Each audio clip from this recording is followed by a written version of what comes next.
Heavy is the head that has to manage all of this.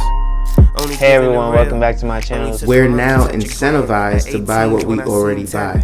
Fumbling through college had me building. I also got some done on the other side. And that was right around, I would say, May, maybe, right before renewing the lease for this property. Welcome to the channel, Martha. Thank you for having me here.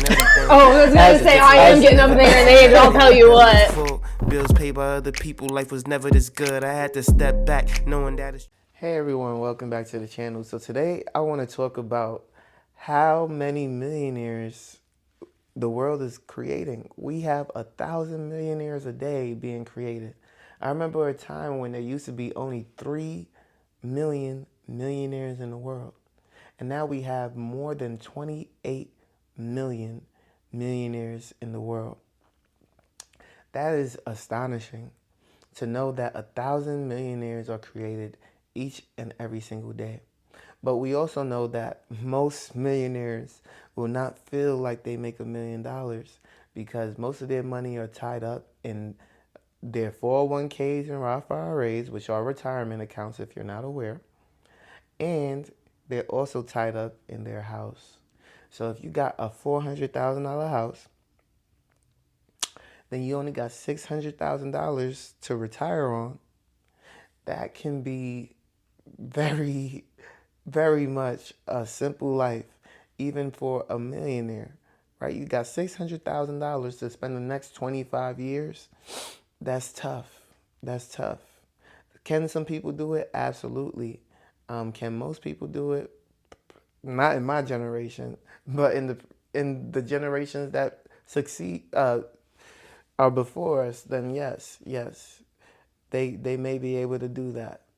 You know, one thing that you notice about the elderly is it doesn't matter what job market I get into. I see that they're always struggling. I see that I'm a representative of some kinds, whether it's selling, whether it's teaching, whether it's informing, whether it's helping. And luckily, there's always a little thing that I can do to help, especially the elderly community.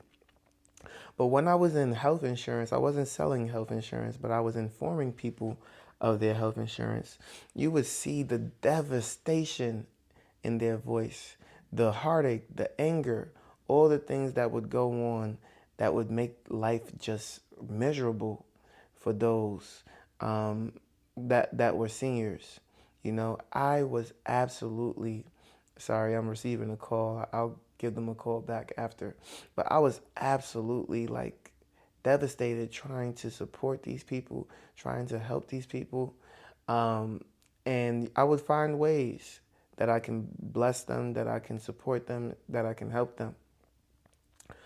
With that being said, I am not somebody that will live like that in retirement. I'm not somebody who will have to depend on someone else, that will have to think of someone else prior to my own well-being, my own life, or have to depend on my children in order to get me past the finish line. And that is a narrative that we all have. That is a societal issue, especially in the African community. When you grow up on farms, even in white America, as you would call it, like when you grew up on farms, you kind of work together as a community. You have big families. You do things together. You do things as a whole. And so that was a big thing in Africa, is to have your children raise you in your old age, and they still have not really gotten out of that mentality, out of that space.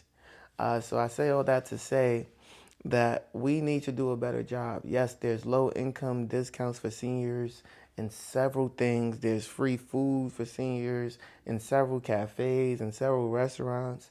There's a lot of places where you could eat at a discounted rate so you can still go out, have fun, really enjoy yourself, and get that cup of coffee or whatever it is that you like.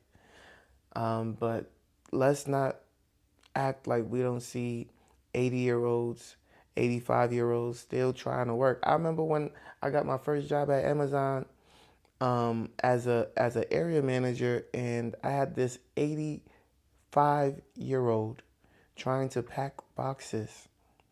He could not do it. He was packing about 23 boxes an hour. And I believe that the rate at the time was about 60 boxes an hour for singles. My people were doing about 74 to 86. He was doing about 23. I remember I had to pack for him a few boxes just so he could hit his rate for 1 hour, but you can't do that forever. Maybe a month and a half, and he was gone. HR just took him away. Sometimes there's certain things that I couldn't even do. Like I can't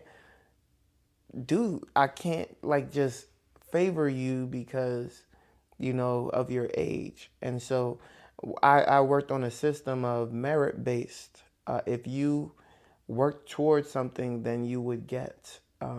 It wasn't just handed to you because you were older, because you were cute or anything like that. No, you had to work. You had to put in the work in order to get something. If you wanted to be a spider, which is just handing people boxes and different items. If you want a water spider, or if you wanted to be in the computer shooting and problem solving area, you had to pack real fast one day so that you can get that opportunity the next. And so I say all that to say, like, yes, the elderly population, even though if you're making $1 million these days, $1 million is no longer what it used to be. And people are starting to say that $1 billion is where it needs to be, but I don't think we have to exaggerate that much. I think that even the number that I'm going to say is pretty excessive for some, but I think that honestly, if you can get to about $15 to $25 million, then you're going to be living a decent life in retirement. Again, $15 to $25 million, especially if you're in your 30s or early 40s, you can have a nice retirement with 15 to 25 million. But $1 million in retirement is no longer the end goal. That's not going to cut it. It's not going to work.